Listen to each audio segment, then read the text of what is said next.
Vamos lá então, meus queridos. Vamos começar a nossa aula de hoje. Na semana passada, a gente começou falando sobre o início de tudo, né? O início da história, o início da criação. E a gente viu toda essa questão da glória de Deus, né? E da imagem de Deus e como que Deus nos criou a sua própria imagem para que a gente o glorifique, ou seja, para que através de nós ele seja conhecido também de outras pessoas, de outros seres, mas que a gente seja o reflexo, né, da glória dele, o reflexo da imagem dele.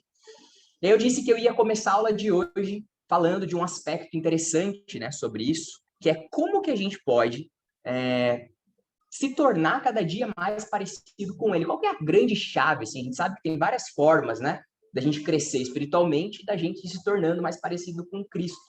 Mas tem uma coisa que a gente não pode perder de vista, tá? E eu quero ler com vocês um texto que vai nos falar disso.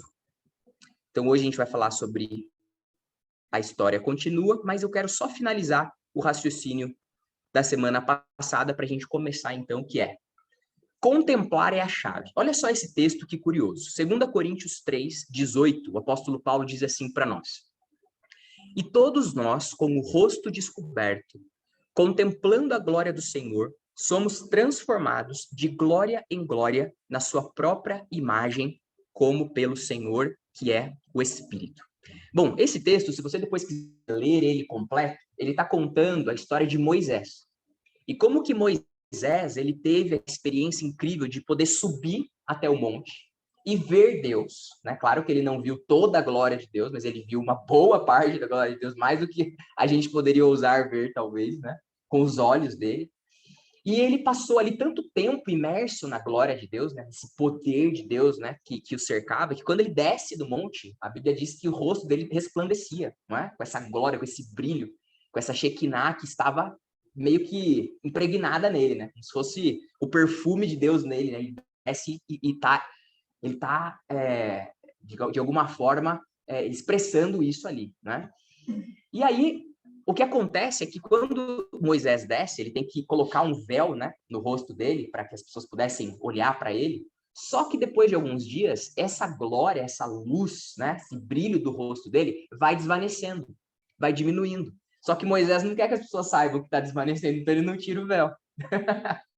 E assim, o apóstolo Paulo vai pegar essa história e vai aplicar para nós hoje, né? Ele vai dizer assim, olha, nós, assim como Moisés, a gente tem que contemplar o Senhor. Porque quando a gente contempla o Senhor, a glória dele, ela nos impacta. Tudo que Deus nos impacta. Todos os atributos dele nos fazem, nos chocam com a gente, né? E nos derrubam, e nos ajudam a ser mais parecido com ele. Então, contemplando a glória do Senhor, nós somos transformados.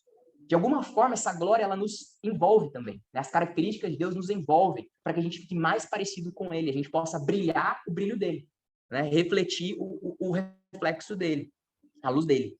Só que com um detalhe. Agora o apóstolo Paulo diz que essa glória não vai mais desvanecer. Esse brilho não vai mais se apagar, porque o próprio Espírito de Deus habita dentro de nós. E nós podemos olhar para a glória de Deus e receber cada vez mais revelação de quem Ele é, e poder, então, através da santificação, ser transformado e poder, então, ser esse reflexo, né? Cada vez mais parecido com o nosso Deus. Então, eu queria que nesse versículo 18 aqui, a gente olhasse para esses detalhes, ó. Contemplando, né, com o rosto descoberto, ou seja, sem nenhuma barreira, a glória do Senhor. O que acontece com a gente quando a gente contempla? Somos transformados. Certo? Então, contemplar o Senhor gera transformação em nós. Certo? E essa transformação é para que a gente seja de volta à sua própria imagem, como pelo Senhor, que é o Espírito. Então eu vejo nesse versículo aí todo o resumo, o fechamento, tudo que a gente conversou na semana passada, certo? Nós somos criados para refletir a imagem de Deus. O pecado trouxe toda a desfiguração disso na nossa vida. E o processo da santificação é o processo da gente voltar a ter a imagem de Deus em nós, completa. Só que, como que isso vai acontecer? A gente vai ter que usar os meios de graça para isso. Só que a gente não pode perder de vista essa contemplação. Como é que a gente contempla a glória de Deus? A gente não tem um Monte Sinai para a gente subir ir lá e ver, né, Deus? A gente vai usar aqueles meios que o Senhor nos deu.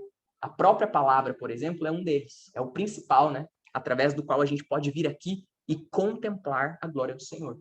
Só que não apenas ler, e não apenas saber teologia, e não apenas saber regrinhas e doutrinas, mas de fato contemplar, de fato meditar, de fato deixar o que esse livro revela sobre Deus impactar a gente de uma forma que nos transforme.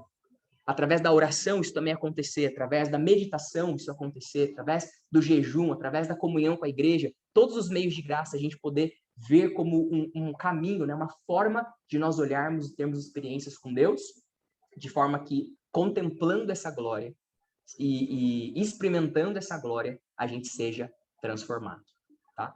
Então, eu queria trazer isso para nós e continuar a partir disso, então, tá bom? Não queria deixar de falar sobre a importância de nós contemplarmos a glória do Senhor para sermos transformados.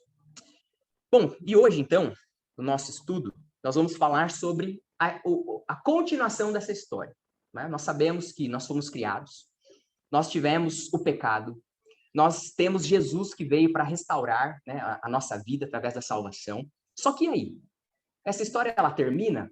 Não, a gente sabe que ela ainda tem um desdobramento por vir, que é a volta de Cristo. A volta de Cristo, ela não é o fim da história. Ela é só o encerramento de um capítulo para abrir um novo, né? É o encerramento de uma era para começar uma nova era.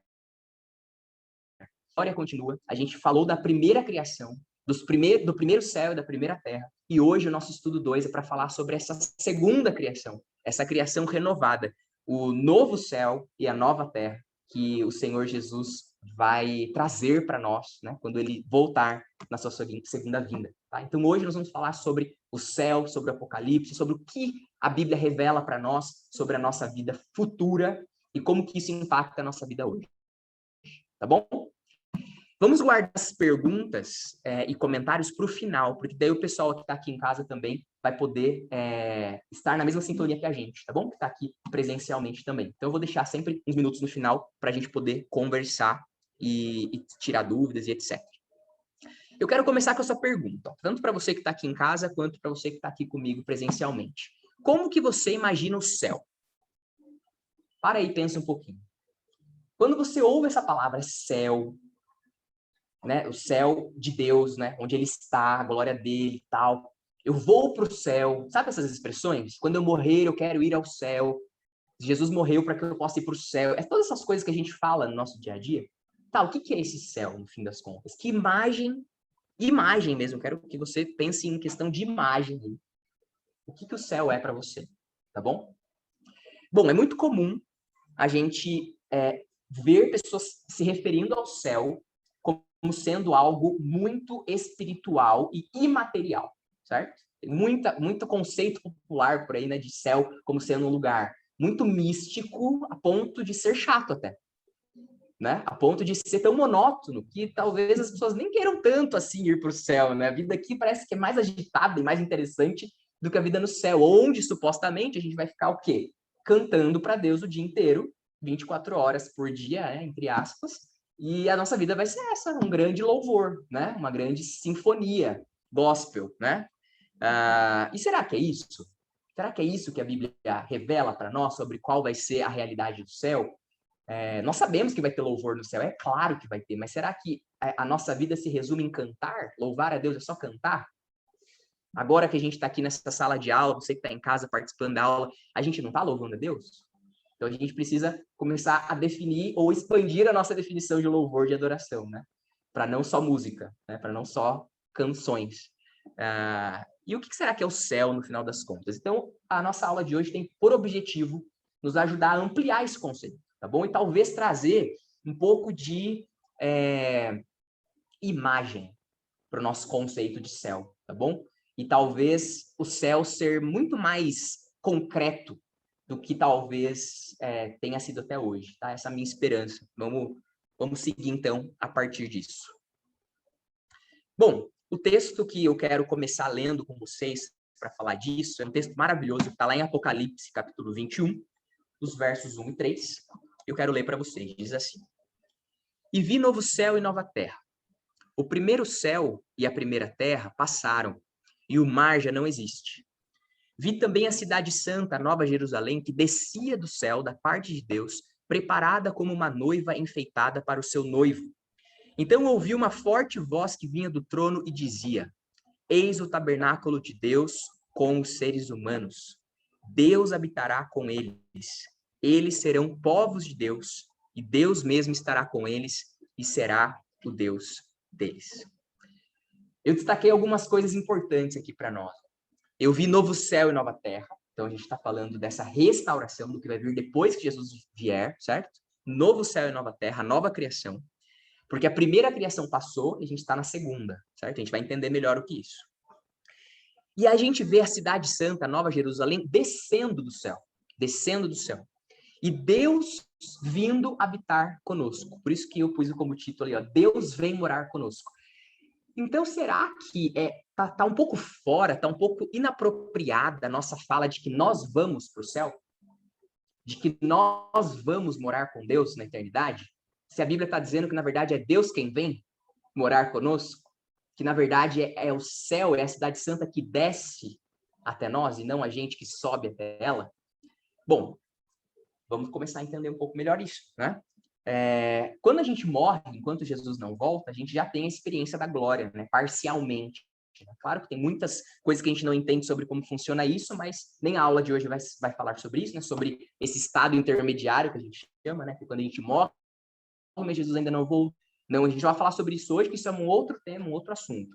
Mas vamos pensar sobre quando Jesus voltar, ok? Eu quero pensar nesse ponto. Jesus voltou. O que é que acontece? É a gente que vai para o céu ou é o céu que vem para nós? Bom, aqui em Apocalipse 21 nós temos com muita clareza, né, o movimento de lá para cá, certo? O céu é que vem, o reino é que vem. E aí a gente começa a pensar em outros textos que falam disso também. Esse não é um texto isolado. Quando Jesus nos ensinou a orar, a oração, né, dominical, a oração do Pai Nosso, tão famosa, qual o modelo que ele nos deu? Lá no meio da oração ele fala: venha o teu reino. Seja feita a tua vontade aqui na terra como ela é no céu. Venha o teu reino. Ou seja, ele está dizendo para nós, está mostrando para nós essa realidade que hoje nós vivemos, né, depois do pecado, em que existem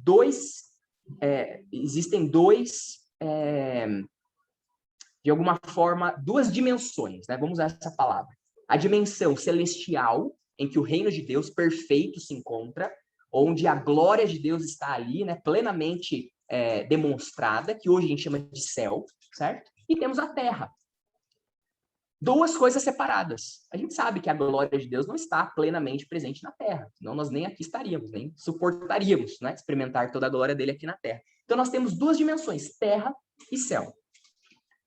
O que nós estamos começando a perceber aqui é que o que Jesus vai fazer quando ele voltar é unir essas duas dimensões para elas não serem mais distintas.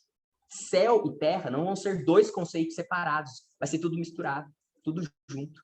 E céu no sentido de onde o reino de Deus está plenamente presente, onde a glória dele se manifesta plenamente, onde o trono dele é estabelecido para sempre. Hoje, nós sabemos que não é aqui. Hoje nós sabemos que a terra ainda jaz no maligno, ainda existe um príncipe maligno operando neste planeta, nesta dimensão, mas isso vai mudar. Quando Jesus vier, acontecerá alguns eventos, né, que vão transformar essa criação numa nova criação. E então, céu e terra não serão mais dimensões separadas, mas serão uma só dimensão, porque o reino de Deus estará plenamente presente aqui e Deus vai morar conosco. Ok? Vamos desenvolvendo essa ideia aqui ao longo da aula, então. Nós precisamos entender que a criação e toda ela será restaurada. A gente às vezes imagina que a criação, né, quando Jesus voltar, vai ser destruída, não é isso? A gente acha que vai tudo, Jesus vai botar fogo em tudo, acabou, a gente vai para o céu, enquanto o nosso planeta se deteriora, né, com uma grande explosão que Jesus vai trazer aqui para a Terra, porque ele vai salvar quem é bom, quem é dele, quem foi salvo pela cruz, e vai deixar quem não é pegar fogo, literalmente, né? E esse mundo vai ser dissipado, destruído, completamente né, fulminado. Mas não é isso que a gente vê, não, na Bíblia. a gente não vai ver esses textos falando de uma terra destruída. A gente vai ver textos que vão falar sobre uma terra e uma criação restaurada. Tem um texto aqui, ó, de Romanos 8, 19 a 21. Eu só vou ler alguns trechos dele, eu nem pus no slide, porque eu não quero ler ele todo, tá? Mas que vão dar esses indícios para nós, certo? Então, o apóstolo Paulo, ele vai falar sobre uma criação que vai ser restaurada. Olha só esse texto aqui, ó. Romanos 8, 19. A ardente expectativa da criação aguarda a revelação dos filhos de Deus. Olha que interessante. Está falando sobre a glória que virá, né? A volta de Cristo. A criação aguarda. Ela tem grande expectativa pela revelação dos filhos de Deus. Se a gente está falando da volta de Cristo aqui, e o contexto vai dizer claramente para nós aqui, né? A glória que virá, né? A glória que vai vir no tempo futuro. Se a criação fosse ser destruída, por que ela estaria aguardando, né? Ansiosa pela manifestação dos filhos de Deus, se ela fosse destruída? Não faz sentido, né? Mas olha o que diz aqui o versículo 20. Pois a criação está hoje sujeita à vaidade. Ela, não por sua própria vontade, mas por causa daquela que a sujeitou, na esperança de que a própria criação será libertada do cativeiro da corrupção para a liberdade da glória dos filhos de Deus. A criação, ela aguarda a sua libertação do cativeiro da corrupção. Olha que interessante isso. Quando Deus nos criou, ele nos colocou como os responsáveis por esse mundo, lembra? Nós somos os regentes de Deus aqui na Terra. Nós temos a autoridade dele para reinar sobre este mundo, sobre essa criação. Só que quando nós pecamos, tudo que está debaixo da nossa autoridade e supervisão também acabou entrando, né, na consequência que o pecado gerou. Se nós somos responsáveis, o que eu faço gera impacto em tudo que está depois de mim, certo? Igual um pai de família. Se o pai de família ele toma uma decisão errada, toda a família dele vai receber as consequências, porque ele é o líder, certo? E assim vai, os pais no geral, né? Mas aqui, na questão espiritual mesmo, né? A natureza que estava sobre a nossa responsabilidade, quando o pecado ele entra na humanidade, o pecado também tem efeitos na própria criação, na própria natureza como um todo. E todo esse planeta sofre as consequências desse pecado. E acaba experimentando esse cativeiro, né? Acaba experimentando essa prisão. Então, a natureza hoje, ela não é uma natureza livre para expressar também toda a sua glória. O brilho da natureza também está limitado. Então, eu fico imaginando como que vai ser quando ela for libertada. Se a natureza já é linda, né? Já tem tanta coisa bonita para a gente ver, e se a gente já fica, de certa forma, surpreso ali, né? Com a boca aberta diante de tanta coisa bonita que a gente vê na natureza, e ela ainda está presa com as consequências do pecado. Olha como vai ser quando ela for finalmente liberta. Tá? Essa é a linha que o apóstolo Paulo está trazendo para nós aqui. Ela vai ser liberta da escravidão, da decadência. O animal nem seria carnívoro, né? A gente tem alguns indícios de que não. Né? O leão e o cordeiro brincando juntos, né? Tem aquela visão lá de Isaías, muito linda, né? Vamos ver.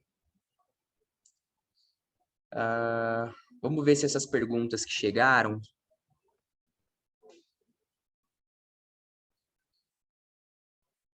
Ó, a Silvana está perguntando. Deus vem morar conosco. Seria então como no Éden? O Senhor estará conosco como andava no jardim e se relacionava com o homem? Boa pergunta, Silvana. Vai ser semelhante, sim, essa ideia de que Deus estará conosco. Só que ele estará sempre conosco. Não vai ser uma coisa só de um período do dia, né? Não vai ser uma coisa momentânea, como era no Éden ainda, tá? Vai ser melhor do que o Éden. Tem a ver com aquele estudo que a gente fez antes do trabalho, né? Do curso do trabalho. Ainda melhor que o Éden. Aquilo que Deus criou no Éden, se não houvesse pecado, se desenvolveria para ser cada vez melhor, inclusive o nosso relacionamento com ele. Então, no céu, a gente vai experimentar algo ainda mais forte, ainda mais íntimo do que Adão e Eva experimentavam no Éden, tá? E a gente vai ver que não vai ser o Éden de novo, tá? A gente vai chegar lá daqui a pouquinho. A Vânia está perguntando, onde ficarão os mortos que se levantarão e os arrebatados? Pois é, Vânia, hoje a gente não vai poder entrar nesses detalhes, tá bom? A gente não consegue, pelo tempo, entrar em todos os detalhes que o Apocalipse vai trazer para a gente e tudo mais. O que eu posso dizer para você daqui a pouco vai chegar um slide que a gente vai ver os 3 elementos importantes, né, que vão acontecer antes da volta de Jesus, e aí eu vou falar brevemente sobre isso, tá bom? Vamos lá, então. Apocalipse. Vamos falar um pouquinho desse livro? Esse livro maravilhoso, cheio de símbolos, né, e que tornam também a sua interpretação desafiadora, né, para a gente, mas que também é um livro cheio de revelações importantes. Apocalipse, o que estava oculto é revelado. A palavra apocalipse é uma palavra grega que significa, uma das traduções mais literais, é revelar, ou seja, tirar o que estava deixando oculto, né? Tirar aquilo que antes nos impedia de ver. Tá? Então, o livro começa desse jeito, revelação de Jesus Cristo. A revelação que Jesus Cristo deu para João. Então, João, ele foi a pessoa que pôde ver, como se as cortinas do céu estivessem fechadas, sabe? E aí, então, elas se abriram. Ou seja, aquilo que estava oculto foi revelado. E João pôde ver. E ele conta pra gente. Tá? Então, isso é Apocalipse. O que estava oculto é revelado.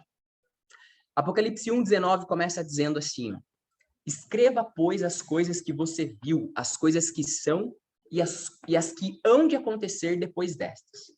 Esse texto é muito interessante porque ele vai mostrar para nós que Apocalipse não fala só do futuro, fala também do futuro, mas fala das coisas que são e também das que virão.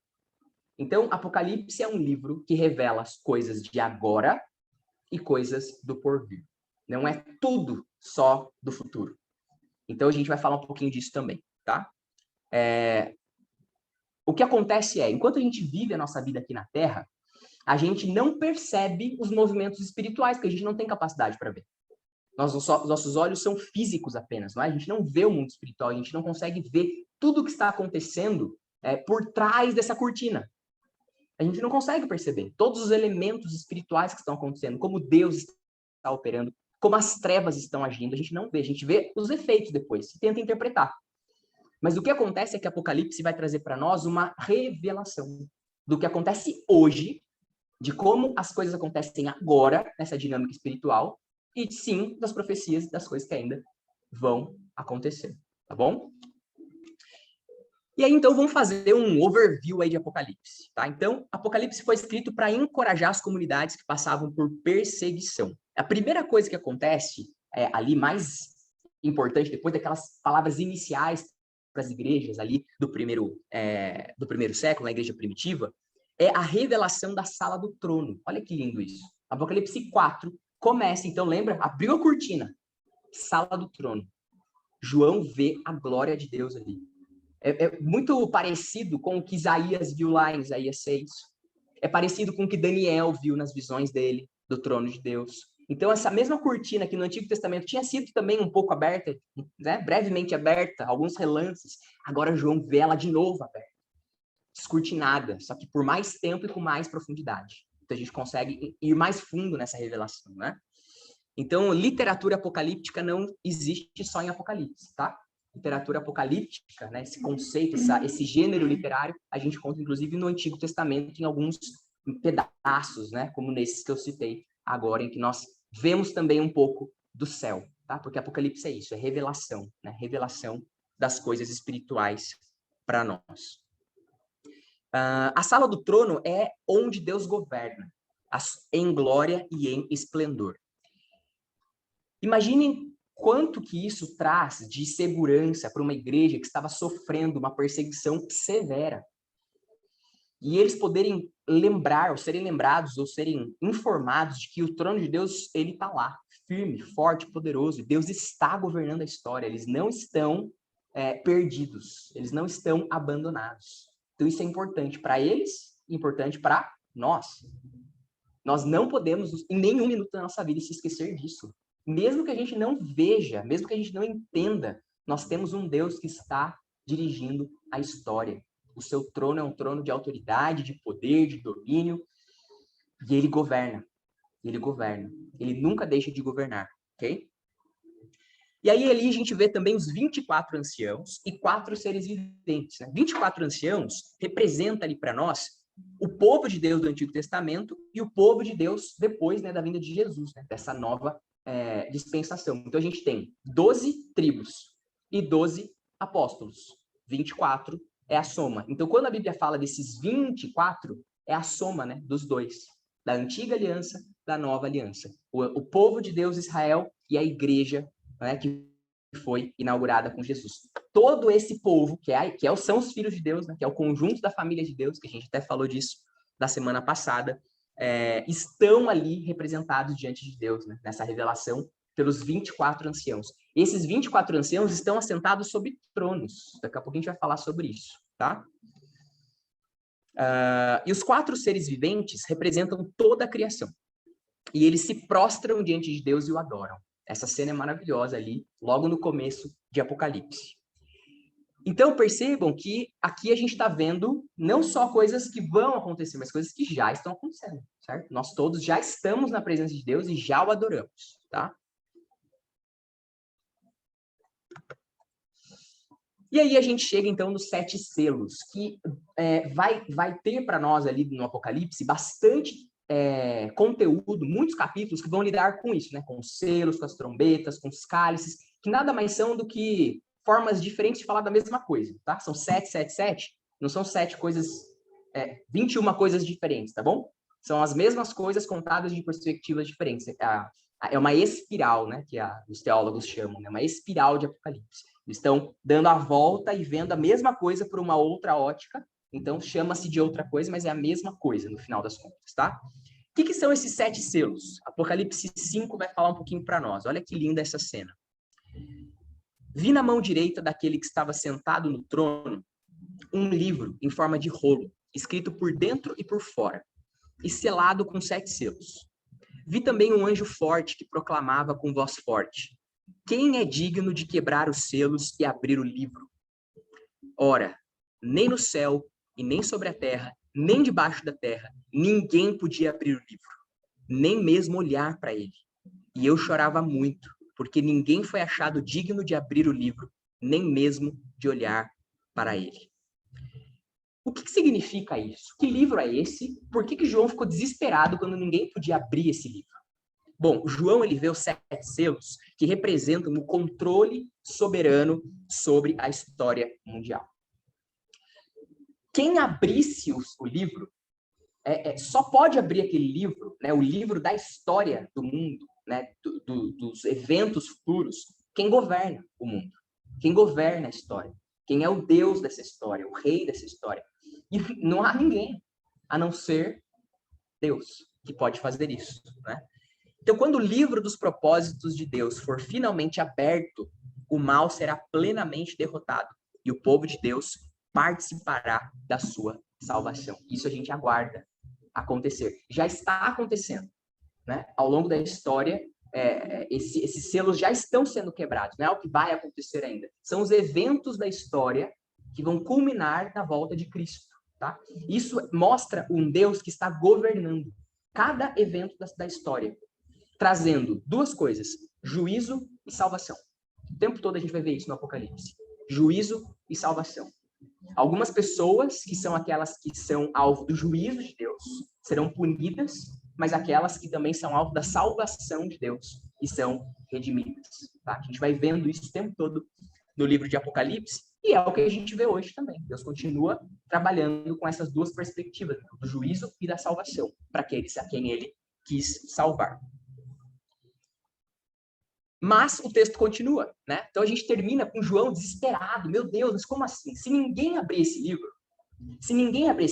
a gente vai ficar preso num ciclo de mal, né? A gente vai ficar preso nesse lugar onde o pecado reina. Quem é que vai mudar essa história? Quem é que vai transformar essa situação que a gente vive, né? Esse ambiente que a gente vive? E aí então o texto continua. E o versículo 5 diz para nós: então um dos anciãos me disse, não chore. Eis que o leão da tribo de Judá, a raiz de Davi, venceu para quebrar os 7 selos e abrir o livro.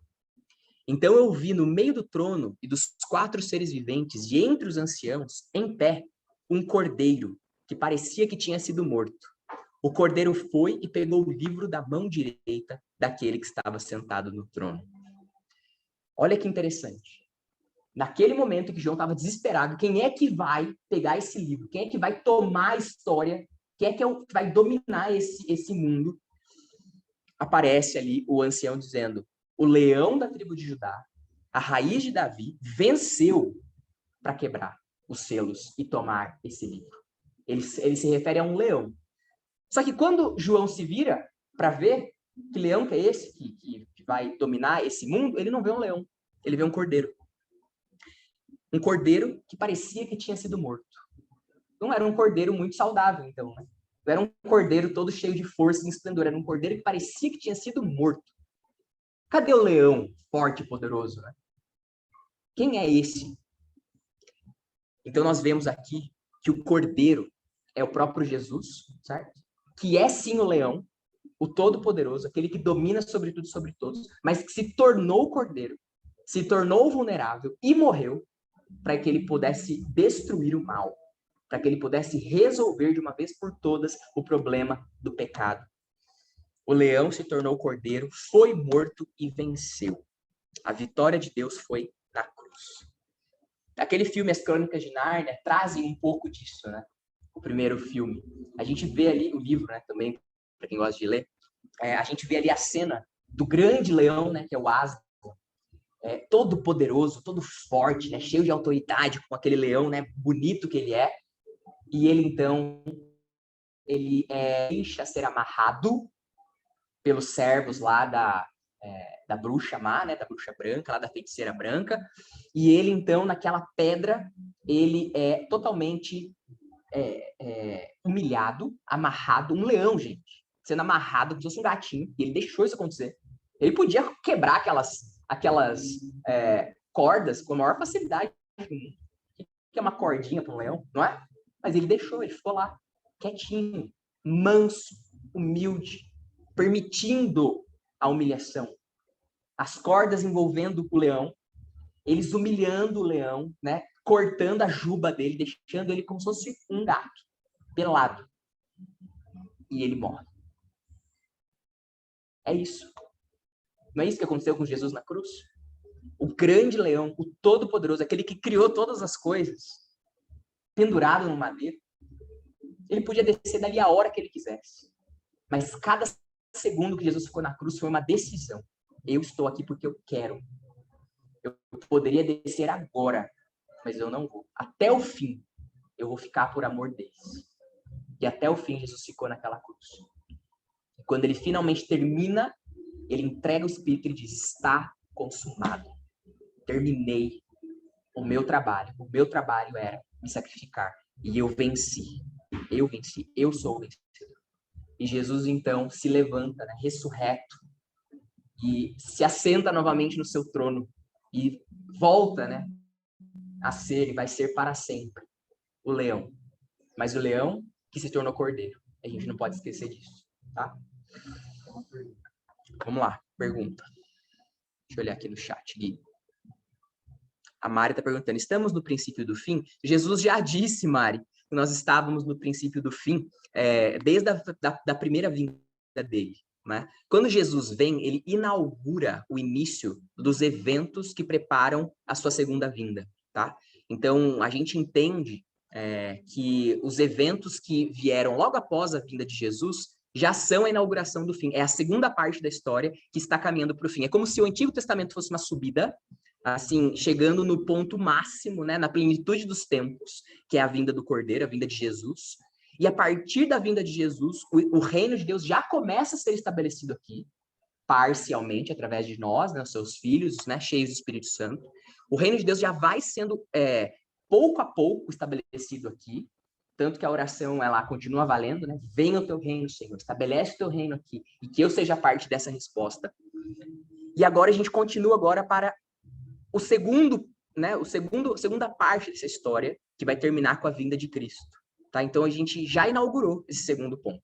E aí, Jesus vai falando que, assim como uma mãe que engravida, ela vai percebendo que a hora do nascimento do bebê vai chegando, porque ela consegue sentir, né? Existem Existem sensações físicas que vão apontando para a chegada do bebê, né? Que são as dores de parto, as contrações. Jesus diz que nós também, né, como humanidade, começaríamos a perceber cada vez mais próxima a volta de Jesus. Então, é como se naquele momento, né, a gestação já começou. E aí, conforme vai chegando perto da vinda de Jesus, esses eventos vão ficando cada vez mais intensos. E as dores de parto vão apertando, vão aumentando. As contrações vão ficando cada vez mais rápidas, não é isso? Até que chega o dia do nascimento. Que nascimento é esse? A volta de Cristo. O momento em que o reino de Deus vai ser plenamente estabelecido na terra. Não sabemos quando, não dá para prever o dia nem a hora, né? Deus falou para nós que ninguém saberia, mas Jesus falou, fiquem atentos aos sinais. Quanto mais guerras, quanto mais pragas, quanto mais tribulações nós tivermos na terra, esses são sinais, são dores de parto que anunciam que o fim está próximo. Então, se a gente olhar para a humanidade, sempre houve praga, sempre houve guerra, sempre houve tudo isso que a gente vive hoje. Só que a gente tem visto uma intensificação dessas coisas. Então, os sinais, eles continuam acontecendo, certo? Não dá para prever o dia, mas conseguimos sentir que cada vez mais, né, o fim se aproxima, tá bom?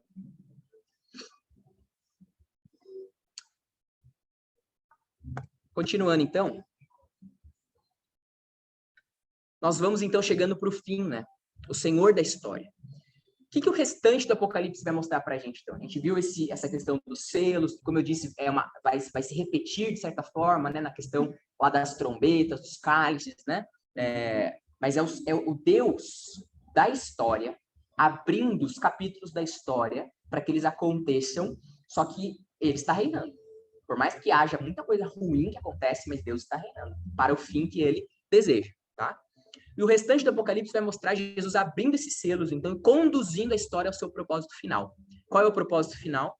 A restauração de todas as coisas e o estabelecimento do reino de Deus, tá? Então, juízo e salvação vão vindo sobre o mundo conforme o vencedor abre o livro da história. 3 eventos fundamentais que precedem a restauração. Jesus vai voltar, certo? É o dia do parto, é o dia do nascimento. Jesus voltou. Pum! Os mortos vão ressurgir, certo? Então, a pergunta lá que a gente recebeu agora há pouco, né? Os mortos vão ressuscitar. Todos. Ímpios e santos. Todo mundo vai ressuscitar, quem já tiver morrido, né?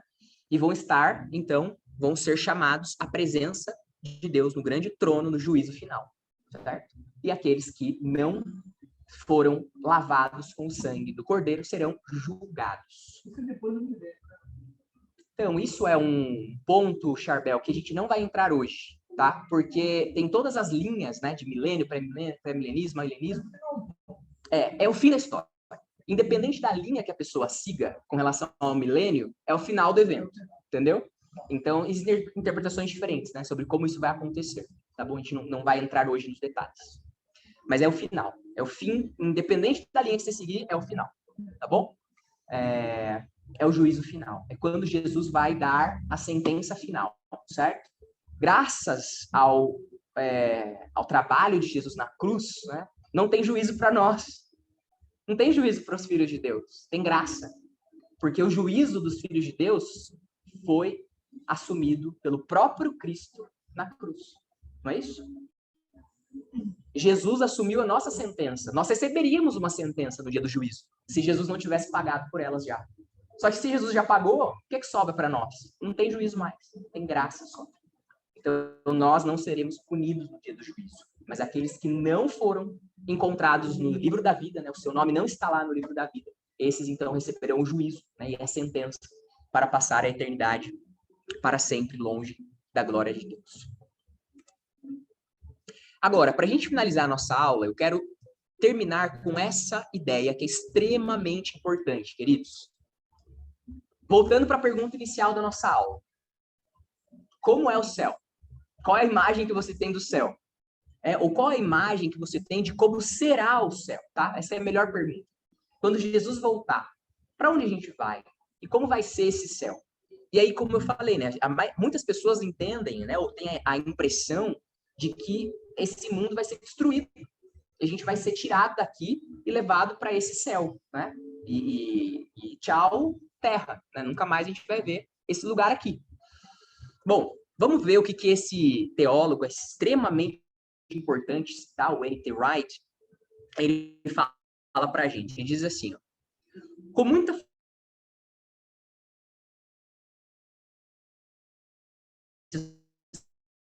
pessoas veem, né? Eles veem isso tudo. Ou seja, eu leio o Novo Testamento, no final das contas, resumindo a história do Novo Testamento, é a gente indo para o céu quando morrer. Eles adquirem essa perspectiva de algum lugar, mas não é do Novo Testamento. O Novo Testamento não fala que a gente vai para o céu. O Novo Testamento não fala que Jesus veio para nos tirar da terra e levar a gente para o céu e para toda a eternidade a gente vai viver lá, longe desse lugar aqui. A gente está perdendo. Quando a gente pensa nisso, quando a gente reduz o fim da história nisso, a gente está perdendo algo extremamente importante, que é aquilo que a Bíblia chama de a restauração de todas as coisas. Se a gente tem a ideia de que Deus vai tirar a gente da terra, levar a gente para o céu, a gente vai ficar para sempre num outro lugar e a terra não vai mais existir, a gente está perdendo algo fundamental aqui. Ó. Eu quero ler com vocês textos que vão mostrar isso para a gente. A restauração de todas as coisas.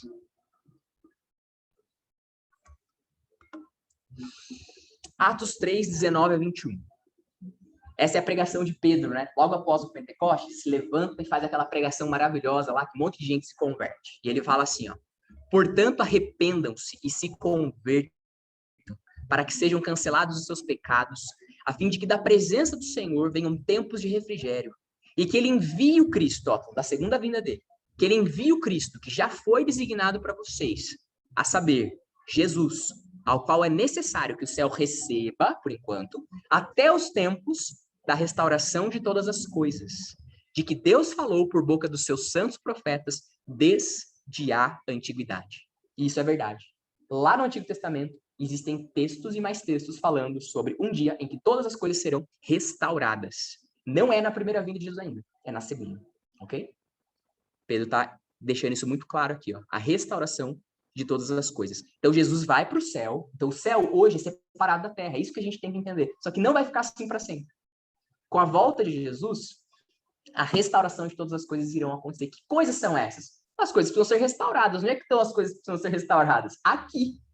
No céu não tem nada para ser restaurado, né? É aqui que está o problema. É aqui que o pecado agiu. É nesse planeta aqui, certo? Nessa terra aqui.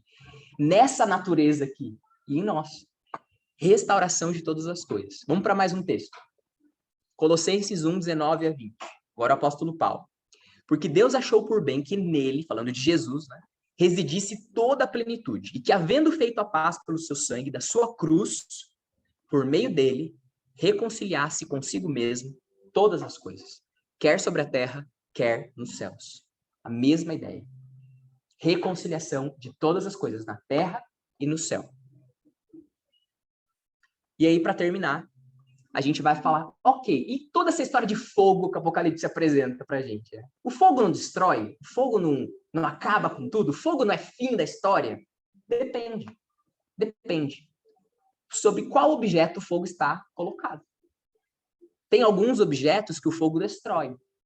Tem alguns objetos que o fogo refina. Não é verdade? Então, o fogo não tem só uma propriedade.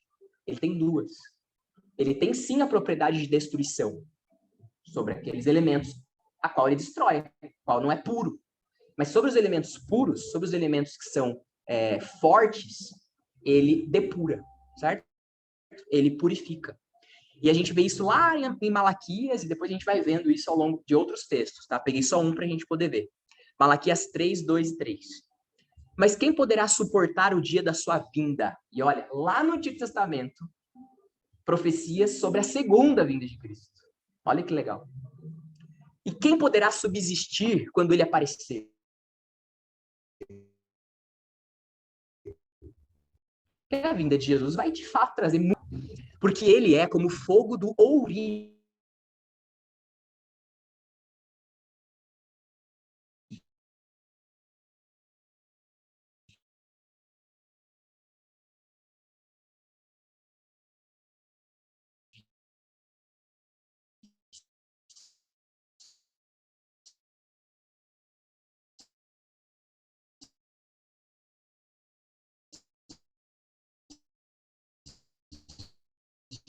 E como o sabor impregnou com os seus efeitos. Mas ele não vai destruir, ele vai restaurar todas as coisas, certo? Inclusive a nossa vida, né? Nós somos purificados pelo fogo. Então eu quero que você comece agora, a partir desses textos, né, imaginar e ter na sua mente o que a Bíblia convida a gente para ter, que é a imagem de um mundo restaurado, de uma natureza restaurada. A criação, né, Romanos 8 de novo, aguarda esse dia. A natureza está presa a uma condição de escravidão, onde ela não pode viver toda a sua plenitude, porque o pecado opera também sobre ela. Mas quando Jesus voltar, toda a natureza, toda a criação vai ser restaurada. Então nós vamos ter um novo céu e uma nova terra. Mas percebe que tem terra ainda? Renovada. E aí a gente pode até pensar, né, se a gente fosse fazer uma investigação dos termos, né, tem vários estudos falando sobre a palavra nova terra. É diferente, né? Tem duas palavras novo na Bíblia, né? Tem o novo de algo que eu criei e nunca antes existiu, né? Novidade mesmo. Mas tem o novo que é assim, era alguma coisa e foi transformada e se tornou algo novo, de novo, sabe? O novo com os mesmos elementos, só que feito de uma nova forma, né? Então, sei lá, talvez quando a gente renova a nossa casa, sabe? Quando a gente renova um guarda-roupa ou a nossa camiseta que estava suja e a gente... ficou como nova, né? Mais ou menos isso. A gente renovou, né? É novo porque foi tirado tudo que era ruim e ficou como novo. Mas não é algo que não existia antes, tá? A palavra que é usada no Apocalipse não é algo que não existia antes. É algo que já existia, mas que foi totalmente purificado para ficar como novo. Tá? Um novo céu e uma nova terra. E aí, agora sim, terminando, né, o último texto que a gente vai ler hoje, é para a gente entender que o final de todas as coisas não é a gente no céu vivendo uma vida passiva, né? Uma vida em que não há nada para a gente fazer. Pelo contrário, olha só. Quando ele pegou o livro, os 4 seres viventes e os 24 anciãos se prostraram diante do Cordeiro. Lembra que João estava chorando antes? Porque não tinha quem pegasse o livro? Mas daí o Cordeiro se levanta, vai até lá, pega o livro. E quando ele pega o livro, meus amigos, não tinha ninguém digno, lembra? Não tinha ninguém que podia pegar o livro, mas teve uma pessoa que se levantou, né? O próprio Cristo. Quando ele pega o livro, os 4 seres viventes, os 24 anciãos, todo mundo se prostra diante dele, tendo cada um deles uma harpa, taças de ouro, cheia de incenso, que são as orações dos santos, e eles começam a cantar um cântico novo, dizendo: digno és de pegar o livro, de quebrar os selos, porque foste morto e com teu sangue compraste para Deus os que procedem de toda tribo, língua, povo e nação, e para o nosso Deus os constituíste reino e sacerdotes, e eles reinarão sobre a terra. Deus nos constituiu o quê, queridos? Para os salvos, reino e sacerdotes, para reinarmos onde? Sobre a terra. Uma nova terra, restaurada, purificada, sem pecado, sem demônios, sem Satanás, sem nada que seja problemático, mas uma nova terra restaurada, uma natureza que está liberta da opressão do pecado. Nós também, né, libertos do nosso corpo que adoece, tendo um novo corpo, inclusive a gente vai ter corpo, né, algo que a gente não pode esquecer, um corpo ressuscitado, como de Jesus, restaurado, glorificado, um corpo que talvez tenha, como Jesus, né, capacidades que hoje a gente não tem, né, como atravessar paredes e poder se deslocar, né, grandes distâncias em pouco tempo, certo? Jesus ele teve essa capacidade com um corpo. E uma coisa para a gente sempre pensar, Jesus continua com o corpo hoje, tá? Ele não foi para o céu e deixou o corpo dele aqui. Os discípulos viram ele subindo para o céu com o corpo. E ele vai ter corpo para sempre. Deus nunca vai deixar de ter corpo. Um Deus que tem corpo. Coisa mais louca do mundo. Diferente da gente, né? Porque ele pode estar em todos os lugares ao mesmo tempo, a gente não. Porque ele continua sendo Deus e a gente não. Mas ele tem corpo. E ele faz questão de deixar as marcas dos cravos. Por toda a eternidade ele vai ter essas marcas. Como é que a gente sabe disso? É só ler Apocalipse. Apocalipse, Jesus aparece com o corpo, Jesus aparece com as marcas. É assim que a gente vai ver ele para todo sempre. Certo? Então, eu quero terminar essa aula a gente pensando, ok, a terra vai ser restaurada, Então, o céu virá até nós e nós não vamos ficar passivos no céu. Nós vamos ter muita coisa para fazer, muita coisa que Deus vai nos designar a fazer, porque Ele nos constituiu reino e sacerdotes. Nós vamos reinar com Ele. Como isso vai acontecer? De que forma? Sobre quem que a gente vai reinar? Cenas dos próximos capítulos, né? Cenas dos próximos capítulos. Mas é para isso que Deus está nos preparando, para sermos regentes novamente. Ele já tinha criado a gente para isso. E o pecado bagunçou tudo. Mas a gente continua tendo autoridade e essa autoridade vai ser restaurada. Tá? Deus não criou a gente para pouca coisa, viu, gente? Deus criou a gente para viver coisas grandes na presença dele. Bom? A gente vai só encerrar orando e aí a gente vê as perguntas, tá bom? Só por causa do horário aqui, quem precisar ir embora. Tudo bem? Vamos orar. Pai querido, nós te agradecemos, Senhor, por esse tempo. Como a tua palavra é rica, como ela nos instiga, Senhor, a continuar aprendendo, Deus, e buscando conhecer o Senhor. Que o Senhor nos dê cada vez mais entendimento, cada vez mais sabedoria para conhecer o Senhor. Que o Senhor nos ajude, Deus, a viver da maneira que o Senhor nos criou para viver. Que a gente entenda, Deus, que nós fomos criados para vivermos coisas grandes, Deus, como filhos do Senhor, como sacerdotes do Senhor, como regentes do Senhor nesta terra. Meu Deus, que a visão cada vez mais completa do céu, Deus, nos ajude a viver, Deus, esta vida aqui, com uma grande e ardente expectativa, mas também, Senhor, nos esforçando para, em tudo o que a gente puder, poder trazer o teu reino para cá. Nós te agradecemos, em nome de Jesus. Amém. Pode parar a gravação?